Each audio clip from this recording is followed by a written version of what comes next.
Capítulo 8. Bem-aventurados os puros de coração. Deixai vir a minhas criancinhas. Pecado por pensamento, adultério, verdadeira pureza, mãos não lavadas, escândalos. Se vossa mão é motivo de escândalo, cortai-a. Instruções dos Espíritos. Deixai vir a minhas criancinhas. Bem-aventurados aqueles que têm os olhos fechados. Deixai vir a minhas criancinhas. Bem-aventurados os puros de coração, pois verão a Deus. Mateus, capítulo 5, versículo 8. Apresentaram a Jesus então umas criancinhas, a fim de que ele as tocasse. E como seus discípulos repelissem com palavras rudes aqueles que as apresentavam, Jesus, vendo isso, repreendeu-os e lhes disse: Deixai vir a minhas criancinhas, não as impeçais, pois o reino dos céus é para aqueles que se lhes assemelham.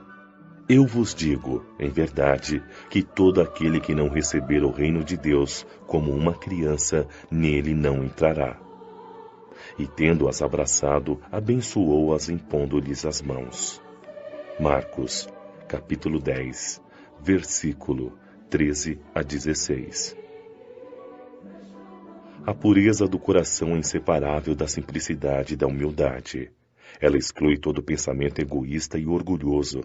É por isso que Jesus toma a infância como símbolo dessa pureza, como a tinha tomado para o da humildade. Esta comparação poderia parecer injusta, se considerássemos que o espírito da criança pode ser muito antigo e que traz ao renascer, para a vida corporal, as imperfeições das quais não se libertou nas existências anteriores. Somente um espírito que tivesse atingido a perfeição poderia nos dar o modelo da verdadeira pureza. Mas ela é exata do ponto de vista da vida presente, pois a criança, não podendo ainda manifestar nenhuma tendência perversa, oferece-nos a imagem da inocência e da candura. Além do que, Jesus não diz de uma maneira categórica e absoluta que o reino de Deus é para elas, mas sim para aqueles que se lhes assemelham. Uma vez que o espírito da criança já viveu outras encarnações, por que não se mostra, desde o nascimento, tal como é? Tudo é sabedoria na obra de Deus. A criança tem necessidade de cuidados delicados que somente a ternura maternal pode lhe dar. E essa ternura se torna mais necessária diante da fraqueza e da ingenuidade da criança. Para sua mãe, seu filho é sempre um anjo, e é preciso que seja assim para cativar sua solicitude. Ela não teria o mesmo devotamento se no lugar da graça ingênua sentisse, sob traços infantis, um caráter viril e as ideias de um adulto, e muito menos se conhecesse o seu passado. Aliás, é preciso que a atividade do princípio inteligente seja proporcional à fraqueza do corpo, que não poderia resistir a uma atividade muito grande do espírito, assim como vemos nas crianças precoces. É por isso que, na proximidade da encarnação, o espírito, entretanto em perturbação, perde pouco a pouco a consciência de si mesmo, ficando, durante um certo período, numa espécie de sono, durante o qual todas as suas capacidades permanecem adormecidas.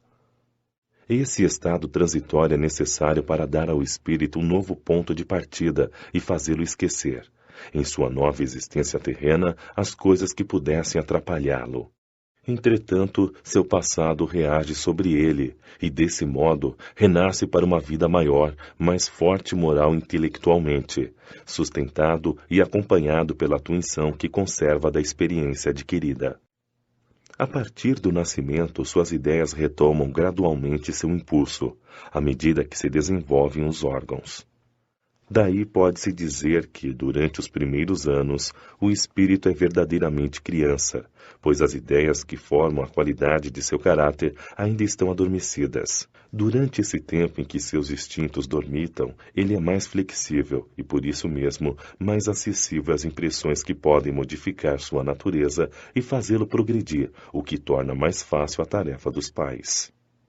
O espírito veste, pois, por um tempo, a roupagem da inocência, e Jesus sabe dessa verdade quando, apesar da anterioridade da alma, toma a criança como símbolo da pureza e da simplicidade. Pecado por pensamento. Adultério. Vós aprendestes o que foi dito aos antigos: não cometereis adultério. Mas eu vos digo que qualquer um que tiver olhado para uma mulher, cobiçado-a já em seu coração, cometeu adultério. Mateus, capítulo 5, versículos 27 e 28. A palavra adultério não deve ser entendida aqui no sentido que lhe é próprio, mas sim no sentido mais geral. Jesus empregou-a muitas vezes com um sentido mais amplo, se referindo ao mal, ao pecado, e todo e qualquer mau pensamento, como ocorre, por exemplo, nesta passagem. Porque, se alguém se envergonhar de mim e de minhas palavras dentre esta geração adúltera e pecadora, o Filho do Homem também se envergonhará dele, quando vier acompanhado dos santos anjos na glória de seu Pai. Marcos, capítulo 8, versículo 38. A verdadeira pureza não está apenas nos atos, está também no pensamento, pois aquele que tem puro o coração nem mesmo pensa no mal. Foi o que Jesus quis dizer ao condenar o pecado, mesmo em pensamento, porque é um sinal de impureza. Este ensinamento levanta uma questão e se pergunta: sofremos as consequências de um mau pensamento que não produziu nenhum efeito?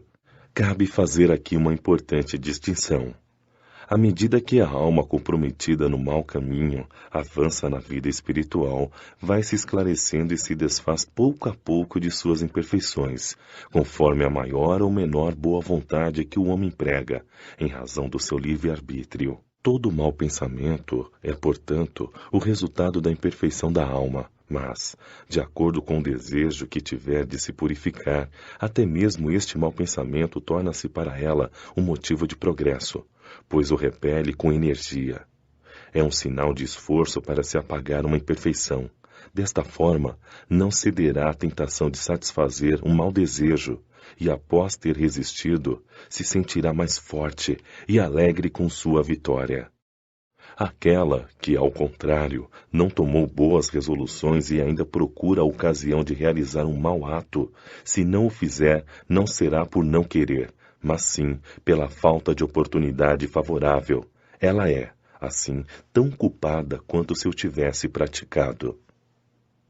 Resumindo, a pessoa que nem sequer tem o pensamento do mal já realizou um progresso. Para aquela que tem esse pensamento, mas o repele, o progresso está em vias de realizar-se. Aquela que, enfim, tem esse pensamento e nele se satisfaz, é porque o mal ainda exerce nela toda a sua influência. Numa, o trabalho está feito, na outra, está por fazer.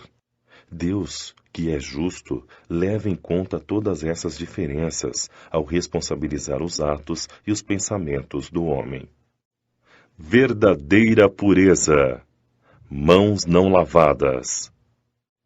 Então os escribas e os fariseus que tinham vindo de Jerusalém se aproximaram de Jesus e disseram: por que vossos discípulos violam a tradição dos antigos? Por que eles não lavam as mãos quando tomam suas refeições? Jesus lhes respondeu: porque vós mesmos violais o mandamento de Deus para seguir a vossa tradição. Porque Deus disse: honra a teu pai e a tua mãe, e o que amaldiçoar a seu pai ou a sua mãe, morra de morte. Vós outros, porém, dizeis: qualquer um que disser a seu pai ou a sua mãe, toda oferta que faço a Deus te aproveitará a ti, está cumprindo a lei. Pois é certo que o tal não honrará a seu pai ou a sua mãe. Assim é que vós tendes feito vão o mandamento de Deus pela vossa tradição. Hipócritas, bem profetizou Isaías de vós outros, quando disse: este povo honra-me com os lábios, mas o seu coração está longe de mim. Em vão me honram, ensinando doutrinas e mandamentos que vêm dos homens. E chamando a si o povo, lhes disse: ouvi e entendei. Não é o que entra pela boca o que faz imundo do homem, Mas o que sai da boca, isso é o que faz imundo o homem. Então, chegando-se a ele, os fariseus, depois que ouviram o que disseste, ficaram escandalizados. Ele lhes disse: Toda planta que meu pai não plantou será arrancada pela raiz. Deixa-os, são cegos e condutores de cegos. E se um cego guia a outro cego, ambos vêm a cair no abismo. E Pedro lhe disse: Explica-nos essa parábola. E respondeu Jesus: Também vós outros estáis ainda sem inteligência? Não compreendeis que tudo que entra pela boca desce ao ventre e se lança depois num lugar escuso? Mas as coisas que saem da boca vêm do coração, e estas são as coisas que fazem o homem imundo. Porque do coração é que saem os maus pensamentos, os homicídios, os adultérios, as fornicações, os frutos, os falsos testemunhos, as blasfêmias. Estas coisas são as que fazem imundo o homem. O comer, porém, com as mãos por lavar, isso não faz imundo o homem. Mateus, capítulo 15, versículo 1 a 20. Enquanto falava, um fariseu pediu-lhe que jantasse em sua casa, e Jesus, indo até lá, colocou-se à mesa. O fariseu começou então a dizer a si próprio: Por que ele não lavou as mãos antes do jantar?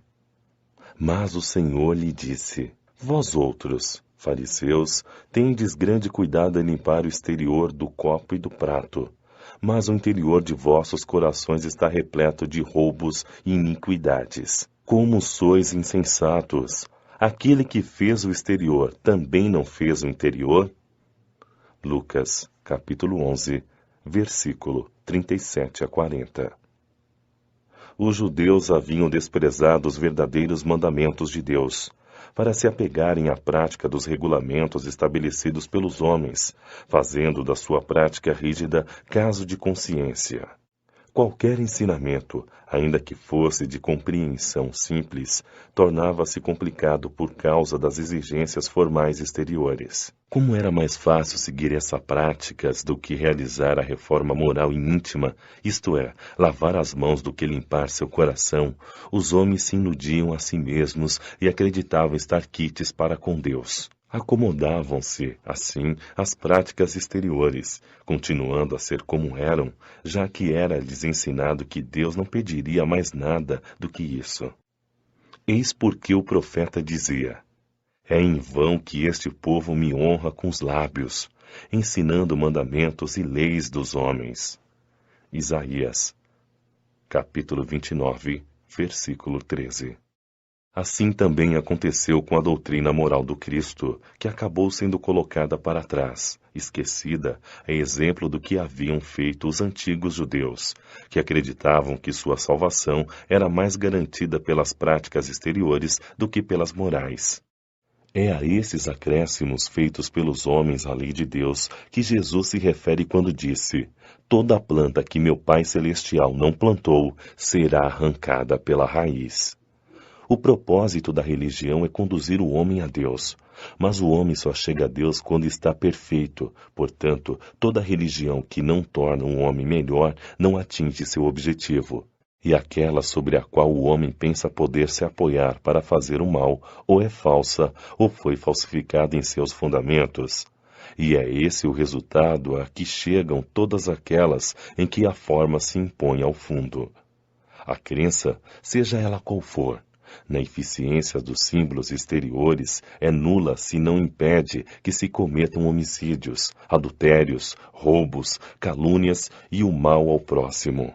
Ela faz supersticiosos, hipócritas ou fanáticos, mas não faz homens de bem. Não basta, portanto, ter a aparência de pureza, é preciso, antes de mais nada, ter a pureza de coração. Escândalos! Se vossa mão é motivo de escândalo, cortai-a. Aquele que escandalizar, porém, a um destes pequeninos que creem em mim, melhor lhe fora que se lhe pendurasse ao pescoço uma grande mó e o lançassem ao fundo do mar. Ai do mundo por causa dos escândalos, porque é necessário que sucedam escândalos. Mas ai daquele homem por quem vem o escândalo. Ora, se a tua mão ou teu pé te escandalizam, corta-o e lança-o fora de ti. Melhor te é entrar na vida manco ou aleijado do que, tendo 2 mãos ou 2 pés, seres lançados no fogo do inferno. E se o teu olho te escandaliza, tira-o e lança-o fora de ti. Melhor te é entrar na vida com um só olho do que, tendo 2, seres lançado no fogo do inferno. Vede, não desprezeis algum destes pequeninos, porque eu vos declaro que os seus anjos no céu incessantemente estão vendo a face de meu Pai, que está nos céus. Porque o Filho do Homem veio salvar o que havia perecido. Mateus, capítulo 18, versículo 6 a 11. E se o teu olho direito te serve de escândalo, arranca-o e lança-o fora de ti, porque melhor te é que se perca um de teus membros do que todo o teu corpo ser lançado no inferno.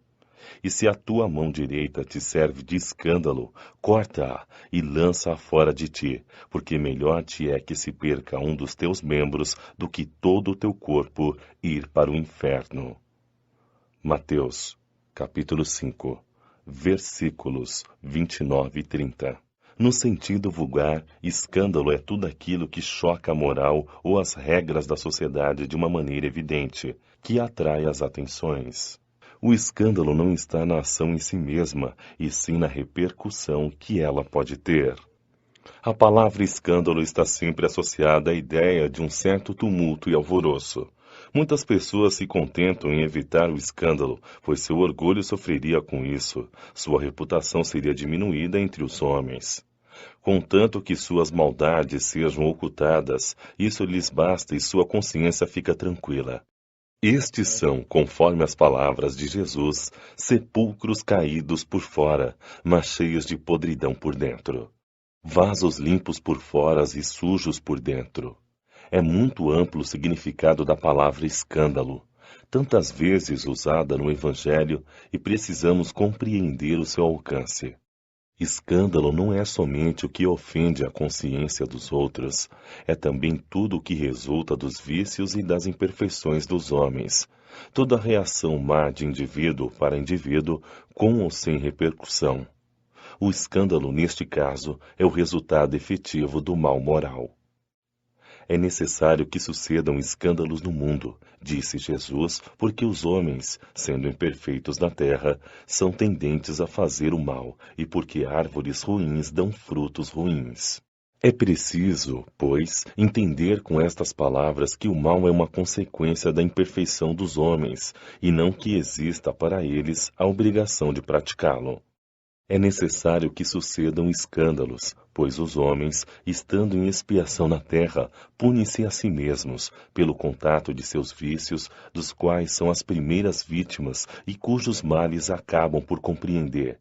E, somente depois que estiverem cansados de sofrer seus efeitos, procurarão um remédio no bem. A reação desses vícios serve, portanto, ao mesmo tempo de castigo para uns e de provação para outros. É assim que Deus faz surgir o bem do mal e que os próprios homens tiram ensinamentos de coisas ruins ou desagradáveis. Se assim for, poderá-se dizer que o mal é necessário e sempre existirá. E se desaparecesse, Deus ficaria sem um poderoso meio de castigar os culpados. Portanto, é inútil procurar melhorar os homens. Mas se não houvesse mais culpados, não haveria necessidade de castigos. Suponhamos que toda a humanidade fosse transformada em homens de bem. Ninguém procuraria fazer o mal ao próximo e todos seriam felizes, porque seriam bons. Tal é o estado dos mundos evoluídos, de onde o mal foi excluído. E assim será o estado da Terra quando tiver progredido o suficiente. Mas, enquanto alguns mundos avançam, outros se formam, povoados por espíritos primitivos e que servem, por outro lado, de morada, de exílio e de lugar de expiação para espíritos imperfeitos, rebeldes, que permanecem no mal e que são rejeitados nos mundos que se tornaram felizes. Mas ai daquele por quem vem um escândalo, ou seja, o mal é sempre o mal. Portanto, aquele que serviu de algum modo de instrumento para a justiça divina, cujos maus instintos foram utilizados, nada mais fez do que fazer o mal.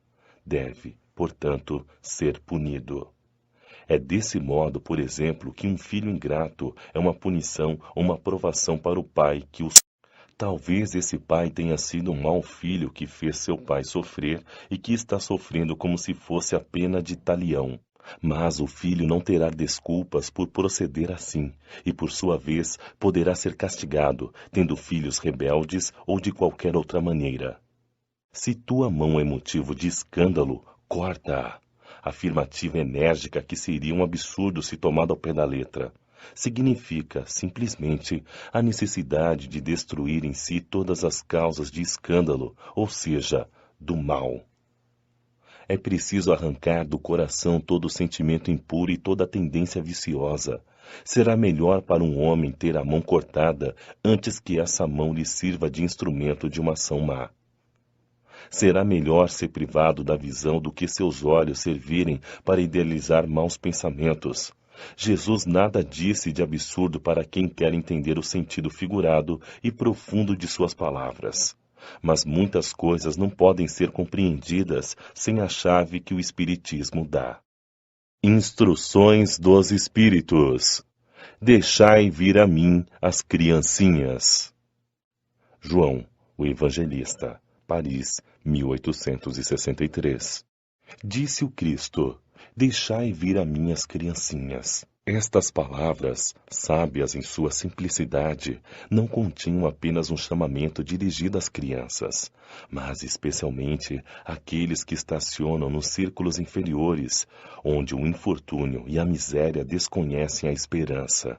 Jesus atraía para si, para os esclarecer, as criaturas adultas, mas que ainda estavam na infância da inteligência, da compreensão, os fracos, os escravizados e os viciosos. Jesus não ensinaria nada às crianças que elas não pudessem entender, porque, sob o domínio dos instintos da infância, que são benefício, não entenderiam o ensinamento e nem teriam a vontade própria para o praticar. Jesus queria que os homens fossem até ele, com a confiança daqueles pequenos seres, as crianças, de passos vacilantes, cujo chamamento conquista, para o seu, o coração das mulheres que são todas mães.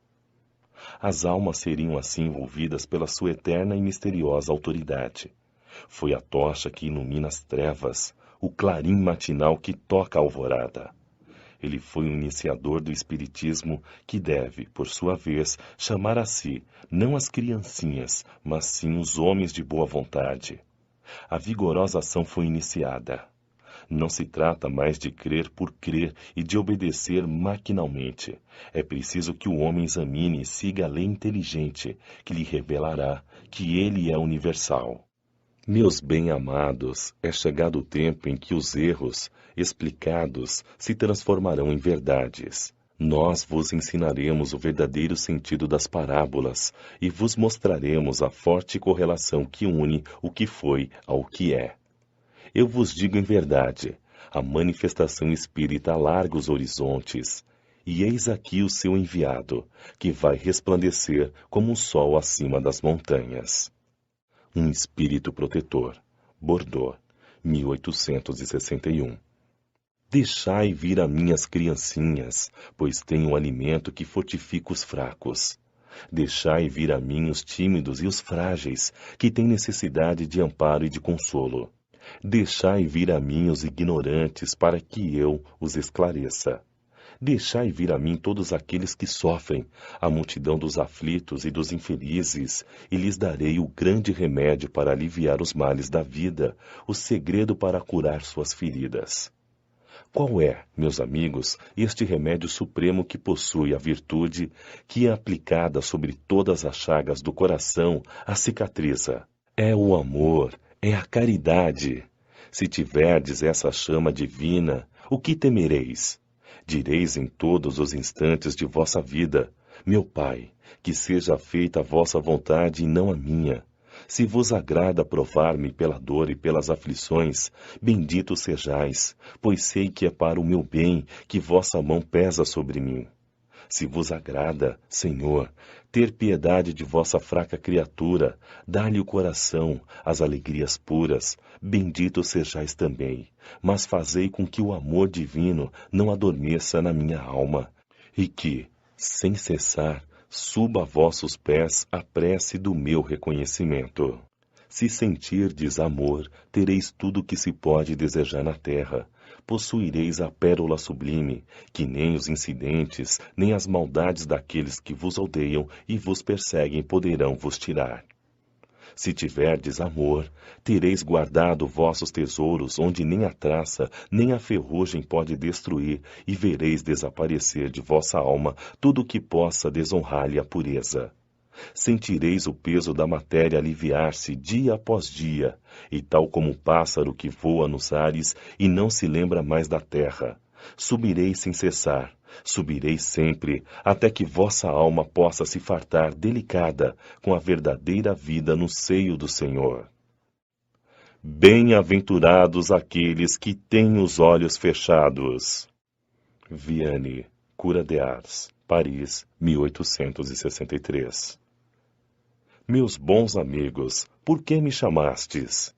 Será para que eu imponha as mãos sobre esta pobre sofredora que está aqui e curá-la? Que sofrimento, bom Deus! Ela perdeu a visão e as trevas se fizeram para ela. Pobre criança! Que ore e espere. Não sei fazer milagres sem a vontade do bom Deus.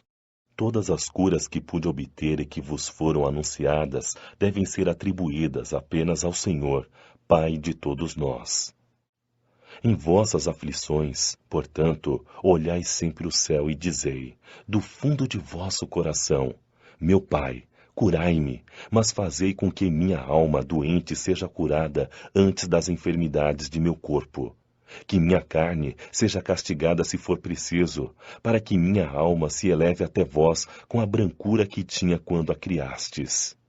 Após esta prece, meus bons amigos, que o bom Deus sempre ouvirá, a força e a coragem vos serão dadas, e talvez também a cura que pedistes, apenas timidamente, como recompensa ao vosso devotamento. Mas, uma vez que estou aqui, em uma assembleia onde se trata, acima de tudo, de estudos, eu vos direi que aqueles que estão privados da visão deveriam considerar-se como os bem-aventurados da expiação. Lembrai-vos de que o Cristo disse que seria preciso arrancar vosso olho se ele fosse mau, e que mais valeria lançá-lo ao fogo do que ser a causa de vossa perdição. Quantos há em vossa terra que amaldiçoarão um dia, nas trevas, terão visto a luz? Como são felizes os que na expiação são atingidos na vista. Seu olho não será de modo algum motivo de escândalo e de queda. Podem viver inteiramente a vida das almas, podem viver mais do que vós, que vedes claramente. Quando Deus me permite abrir as pálpebras de algum desses pobres sofredores e lhes devolver a visão, digo a mim mesmo, alma querida, por que tu não conheces todas as delícias do Espírito, que vive de meditação e de amor? Então não pedirás para ver imagens menos puras e menos suaves do que aquelas que podes perceber em tua cegueira. Bem-aventurado o cego que quer viver com Deus. Mais feliz do que vós que estáis aqui, ele sente a alegria, pode tocá-la, vê as almas e pode se lançar com elas nas esferas espirituais, que nem mesmo os predestinados da terra conseguem ver. O olho aberto está sempre pronto a fazer com que a alma caia. O olho fechado, pelo contrário, está sempre pronto a fazê-la se elevar a Deus. Acreditai em mim, meus bons e caros amigos, a cegueira dos olhos é, muitas vezes, a verdadeira luz do coração, enquanto a visão é, frequentemente, o anjo tenebroso que conduz à morte. E agora, algumas palavras para ti, minha pobre sofredora. Espera e tem coragem. Se eu te dissesse, minha filha, teus olhos vão se abrir, como ficarias feliz? E quem sabe se esta alegria não te poria perder? Tem confiança no bom Deus que fez a felicidade e permite a tristeza. Farei por ti tudo o que me for permitido, mas, por tua vez, ora e reflete sobre o que acabo de te dizer. Antes que me afaste, vós que estáis aqui, recebei minha bênção. Nota: quando uma aflição não é consequência dos atos da vida presente, é preciso procurar a sua causa em uma vida anterior. O que chamamos de caprichos da sorte nada mais são do que os efeitos da justiça de Deus, que não aplica punições injustas e determina que, entre a falta e a pena, sempre haja uma relação. Se, em sua bondade, lançou um véu sobre nossos atos passados, aponta-nos, entretanto, o caminho, dizendo: quem matou pela espada morrerá. Palavras que podem ser traduzidas assim: sempre se é punido naquilo em que se pecou. Se, porém, alguém é afligido pela perda da visão, é que a visão foi para ele um motivo de queda. Talvez também tenha sido o motivo da perda da visão para um outro. Talvez alguém tenha se tornado cego pelo excesso de trabalho que lhe impôs, ou em consequência de maus tratos, de falta de cuidado e etc. É desse modo que ele sofre agora a pena de talião. Ele mesmo, em seu arrependimento, pode escolher essa expiação, aplicando a si próprio estas palavras de Jesus: se teu olho é motivo de escândalo, arranca-o.